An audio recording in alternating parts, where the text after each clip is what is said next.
Sa Re Ga Ma Pa little champion season 5ல இப்ப reason நடந்த ராஜா ராணி சுற்றுல திவினேஷும் அபிஷேகாவும் ஒன்னா சேர்ந்து ஒரு பாட்டு பாடினாங்க. அந்த பெர்ஃபார்மன்ஸ் முடிஞ்சதுக்கு அப்புறமா திவினேஷ் அபிஷேகாவுக்கு நெக்ஸ்ட் டைம் அவர் சரிகமபா செட்டுக்கு வரும்போது ஒரு மிகப்பெரிய விலைமிக்க பரிசு ஒன்று கொடுக்க போறதா ஸ்டேஜ்ல அறிவிச்சிருக்காராம். அது என்ன பரிசு, அது எதுக்காக அப்படிங்கிற விவரத்தை தான் இந்த பதில பார்க்க போறோம். சரிகமபா லிட்டில் சாம்பியன் சீசன் 5ல கவனிக்கப்படக்கூடிய ஒரு முக்கியமான போட்டியாளர் யாருன்னு கேட்டீங்கன்னா அபிஷேகா. அபிஷேகோட பெர்ஃபார்மன்ஸ், அந்த கிராஃப் அப்படிங்கிறது ஒரு வாரமும் அதிகமாயிட்டே தான் போகுது. கடந்த வாரம் நடத்தப்பட்ட ராஜா ராணி சுற்றுல நினைத்தேன் வந்தாய் 100 வயது அப்படிங்கிற பாட்டை தான் அபிஷேகாவும் திவினேஷும் போட்டி போட்டு பாடினாங்க.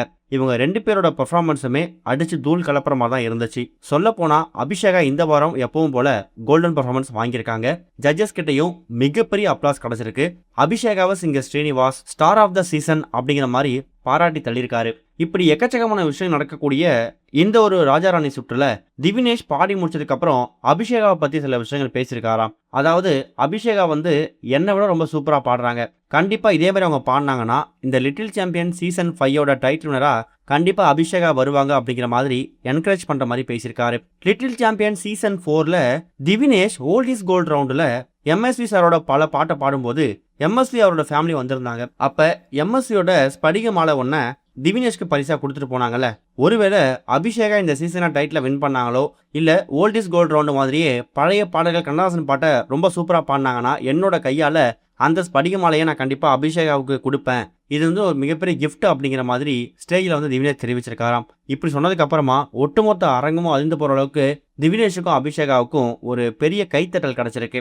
இவங்க சொல்றத வச்சு பார்க்கும்போது அப்கமிங் வீக்ல அபிஷேகா ஒரு மிகப்பெரிய எனர்ஜியோட ஓல்ட் இஸ் கோல்ட் ரவுண்டா இருக்கட்டும் இல்ல மற்ற ரவுண்டா இருக்கட்டும் இது எல்லாத்தையுமே ரொம்ப சூப்பரா பர்ஃபார்மன்ஸ் பண்ணும்போது திவினேஷ் அபிஷேகாவுக்கு எம்எஸ்வி அவர்கள் கொடுத்த அந்த ஸ்படிக மாலையை பரிசா கொடுத்தாலும் ஆச்சரியப்படுறதுக்கு இல்ல. என்ன நடக்க போகுது அப்படிங்கறத வெயிட் பண்ணி பார்க்கலாம். இது ஒரு பக்கம் இருக்க 5 நாட்கள்ல எல்லைக்கை திரைப்படம் எவ்வளவு வசூல் செஞ்சிருக்கு அப்படிங்கிறது இப்ப கன்ஃபார்ம் ஆயிருக்கு. பிரதீப் ரங்கநாதன் இப்ப தமிழ் சினிமால முன்னணி ஹீரோக்கள் ஒருத்தர வளம் வந்துட்டு இருக்காரு. லவ் டுடே, டிராகன், டியூட் இந்த 3 படமும் பிளாக் பஸ்டர். அதுக்கப்புறமா விக்னேஷ் சிவன் இயக்கத்துல கடந்த வாரம் ரிலீஸ் ஆன திரைப்படம் தான் எல்லைக்கே. இந்த படத்துல ஒரு மிகப்பெரிய நட்சத்திர பட்டாளமே நடிச்சிருக்காங்க. பெரிய எதிர்பார்ப்போட இந்த திரைப்படத்துக்கு இப்ப வரைக்கும் கலவையான விமர்சனங்கள் தான் வந்துகிட்டு இருக்கு. இருந்தாலும் வசூல்ல நல்ல வரவேற்பு கிடைச்சிட்டு இருக்குதான். கடந்த வாரம் வெள்ளிக்கிழமை ரிலீஸ் ஆன திரைப்படம் 5 நாட்கள்ல உலக அளவுல 45 கோடி ரூபாய் வசூல் செஞ்சிருக்குதான். இது இந்த படத்துக்கு கிடைச்சிருக்கக்கூடிய ஒரு மிகப்பெரிய ஓப்பனிங்கா பாக்குறாங்க. கண்டிப்பா அப்கமிங் வீக்கெண்ட் எபிசோட்ல இந்த திரைப்படம் ஆஸ் யூஷுவல் பிரதீப் ரங்கநாதன் படம் மாதிரியே 100 கோடி ரூபாய் எட்டிடும் அப்படிங்கிற மாதிரியும் படக்குழு ஆவலா காத்துக்கிட்டு இருக்காங்க. இது வரைக்கும் கனெக்டிங் டிவிக்கு சப்ஸ்கிரைப் பண்ணனா மறக்காம சப்ஸ்கிரைப் பண்ணிக்கங்க. உடனடி அப்டேட்ஸ் பெறுவதற்கு நோட்டிபிகேஷன் பெல்லையும் கிளிக் பண்ணிக்கங்க.